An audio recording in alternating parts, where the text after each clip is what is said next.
This is Golu Gautam. Welcome to GM English academy.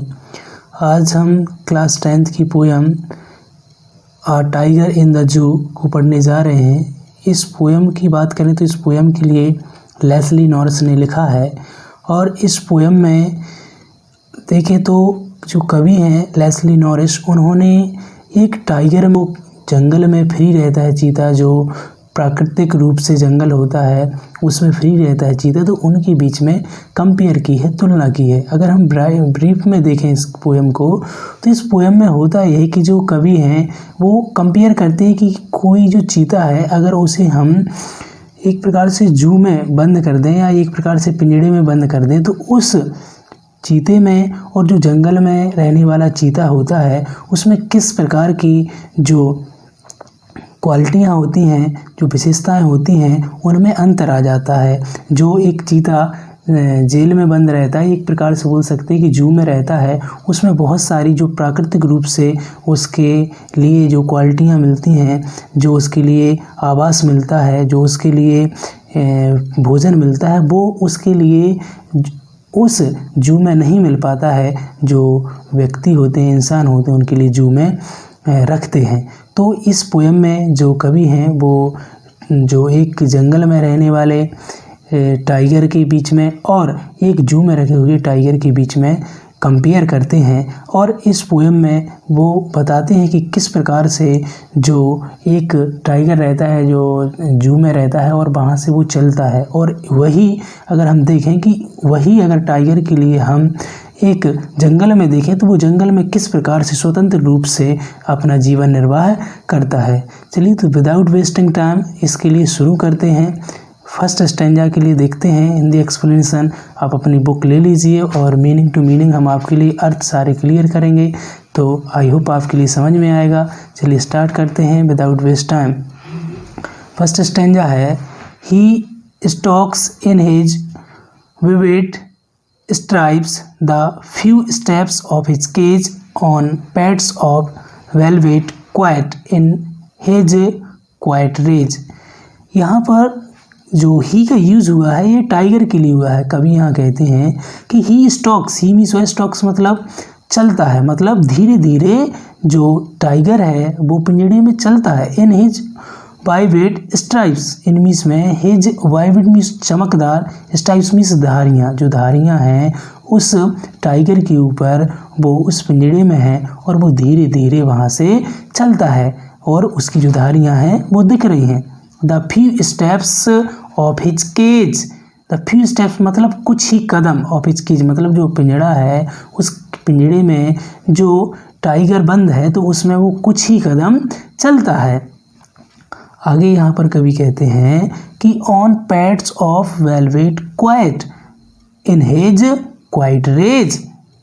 कवि कहते हैं ऑन पैड्स मीन्स एक प्रकार से पंजा, यानी कि जो तलवा होता है, पंजे के नीचे वाला पार्ट होता है वो बहुत क्या है, वेलवेट है, यानी बहुत कोमल है, और जो टाइगर है वो बहुत ही शांत है।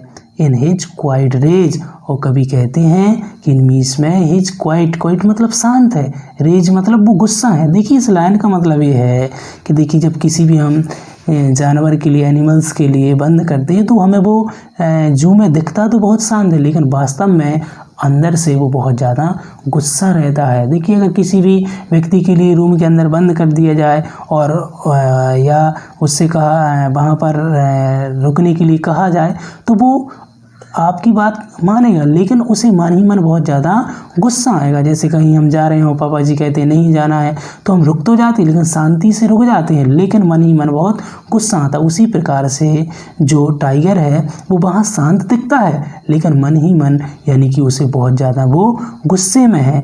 तो इन जो 4 लाइनें थी स्टार्टिंग की उनका हमने meaning to meaning, line to line अर्थ समझा है। आई होप आपको समझ आए। चलो नेक्स्ट स्टैंजा देखते हैं।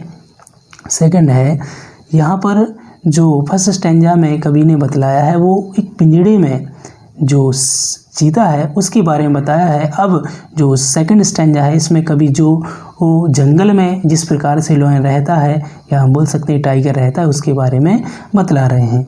देखते हैं, लिखा है, he should be lurking in a shadow sliding through long grass near the water hole where plump deer pass. यहाँ पर कवि कहते हैं ही मीन्स उसे, यहाँ पर कवि एक्चुअली बताते हैं कि किस प्रकार से जो टाइगर है वो जंगल में रहता है। तो वो कह रहे हैं कि ही should be lurking, he means उसे शुड बी मीन्स चाहिए लर्किंग मतलब घात लगाए बैठना, मतलब जो जंगल में टाइगर होता है वो घात लगाए बैठा रहता है। ना शैडो मतलब जो परछाई होती है, जैसे पेड़ पौधों के पीछे छिपा रहता है, तो वो कहते हैं कि वह लर्किंग में रहता है, वह घात लगाए बैठा हुआ रहता है। Sliding through long grass, sliding मतलब वो खिसकता है, थ्रू अ लॉन्ग ग्रास यानी कि जो लंबी लंबी घास होती है और उससे वो खिसकता है, यहाँ वहाँ आगे के लिए जाता है। Near the water hole, near means पास में, द वाटर होल मीन्स तालाब, जो तालाब होता है जहाँ पर पानी रहता है उसके पास में वो घात लगाए हुए बैठा रहता है, और जो लंबी लंबी ग्रास होती है, घास होती है, उसके पास से वो स्लाइडिंग होता है और खिसकता है।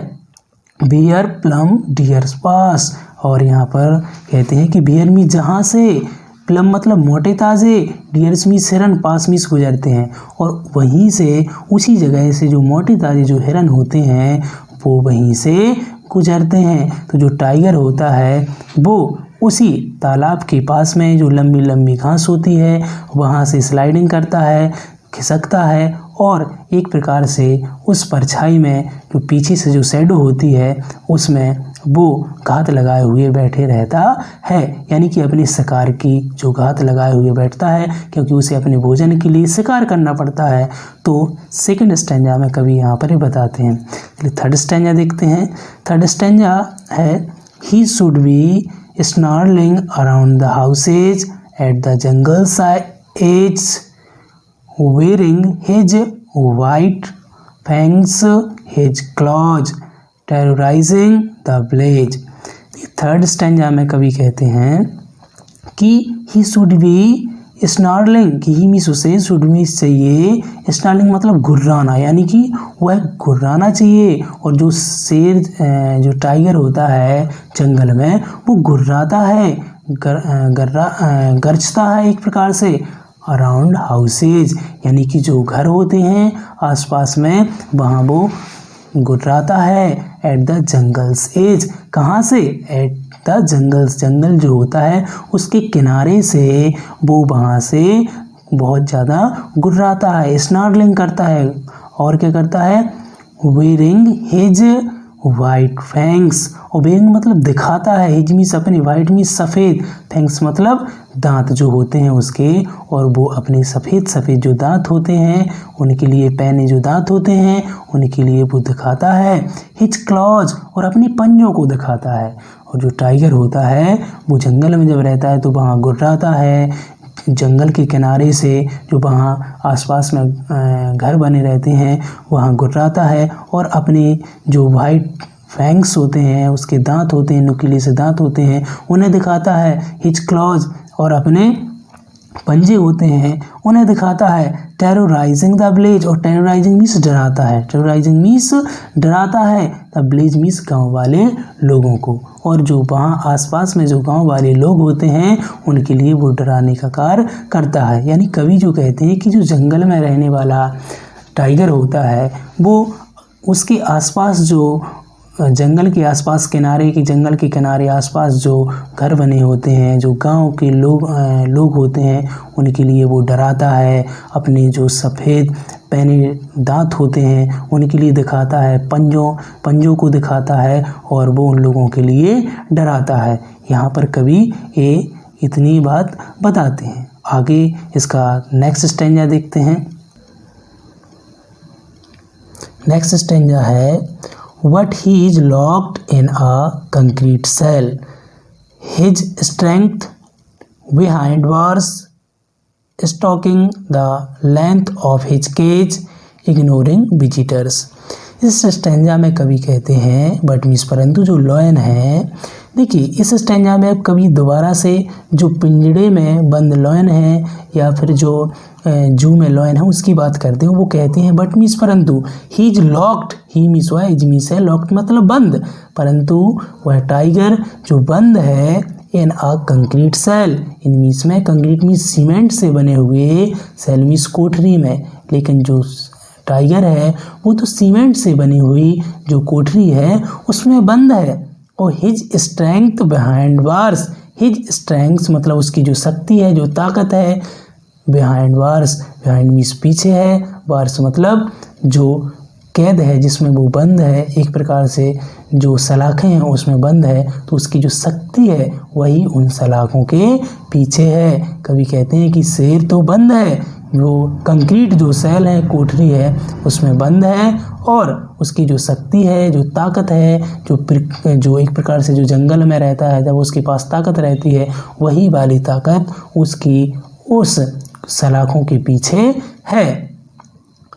Stalking the length of his cage, लेकिन कभी कहते हैं कि स्टॉकिंग मतलब वो चलता है, द लेंथ मीन्स उतनी लंबाई में, ऑफ हिज केज मतलब अपने पिंजड़े की, जो उसका पिंजड़ा है उसकी लंबाई में वो चलता है, मतलब जो पिंजड़ा है उसी में वो चलता है। और बहुत ही एक प्रकार से वो कहते हैं कि इग्नोरिंग विजिटर्स, इग्नोरिंग मतलब वो अनदेखा कर देता है, विजिटर्स मतलब दर्शकों को। देखिए जो चिड़ियाघर होता है, जू होता है, वहाँ पर लोग देखने जाते हैं, पिक्चर लेते हैं शेर के लिए, यहाँ से देखते वहाँ से देखते, तो वो यही कह रहे हैं कभी कि लेकिन जो टाइगर होता है वो इग्नोरिंग कर देता है, यानी एक प्रकार से अनदेखा कर देता है विजिटर्स मतलब दर्शक लोगों के, जो दर्शक लोग होते हैं उन्हें अनदेखा करके वो उसी जो केज है उसमें चलता है और उस केज में शान से वो चलता है। इस प्रकार से आपका ये स्टैंजा कंप्लीट होता है।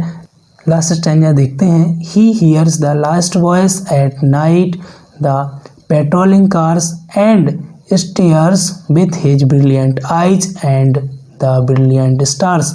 यहाँ पर कवि जो बताते हैं कि जो लॉयन है वो ही हियर्स, वह सुनता है, द लास्ट वॉइस यानी कि जो अंतिम ध्वनि होती है, अंतिम आवाज़ होती है, एट नाइट मीन्स रात में, कि जो टाइगर होता है वो रात में अंतिम ध्वनि को सुनता है। और किसकी ध्वनि को सुनता है? The patrolling cars.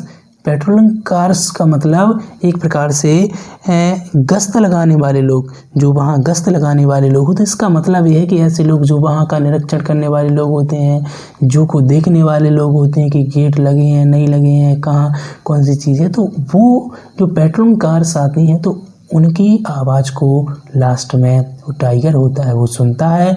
And means और स्टेयर्स मतलब वो घूरता है, स्टेयर्स मतलब घूरता है। With his brilliant eyes, with means से हिज मीन्स अपनी, ब्रिलियंट मतलब चमकीली, आइज मीन्स आँखों से, और वह अपनी चमकीली आँखों से घूरता है। At the brilliant stars, at the brilliant, at मतलब की ओर, द ब्रिलियंट स्टार्स मतलब चमकीले जो स्टार्स होते हैं, तारे होते हैं, उनकी ओर वह अपनी चमकीली आँखों से चमकते हुए तारों की ओर देखता है। यहाँ पर जो कवि कहते हैं कि जो टाइगर होता है, he hears the last voice at night, कि ही मीन्स वह, हियर मीन्स सुनता है, द लास्ट वॉइस यानी कि अंतिम आवाज़, अंतिम ध्वनि, एट नाइट मीन्स रात में, वह रात में अंतिम ध्वनि सुनता है, अंतिम आवाज़ को सुनता है। द पेट्रोलिंग कार्स, किनकी? जो गश्त लगाने वाले लोग होते हैं, गश्त लगाने वाली कार होती हैं, उनकी ध्वनि को लास्ट में सुनता है। And stairs with his brilliant eyes, stairs मतलब वो घूरता है, विथ हिज ब्रिलियंट आइज यानी चमकीली अपनी आँखों से वो घूरता है। एट द ब्रिलियंट स्टार्स, जो ब्रिलियंट स्टार होते हैं, जो चमकीले स्टार होते हैं, चमकदार स्टार होते हैं, उनकी ओर वह अपनी चमकीली आँखों से घूरता है। इस प्रकार से आपकी जो पोयम है लेस्ली नॉरिस के द्वारा जो लिखी गई है, उस पोयम के लिए हमने एक एक मीनिंग आपके लिए समझाया है, वर्ड टू वर्ड समझाया है। आई होप आपके लिए समझ में आया होगा। और इस वीडियो को आप अगर अच्छा लगा हो, आपको समझ में आया हो, तो लाइक ज़रूर करें। और अगर चैनल पर पहली बार वीडियो देख रहे हैं तो चैनल को सब्सक्राइब करना मत भूलें। चलिए तो मिलते हैं नेक्स्ट वीडियो में, जब तक के लिए बाय, टेक केयर।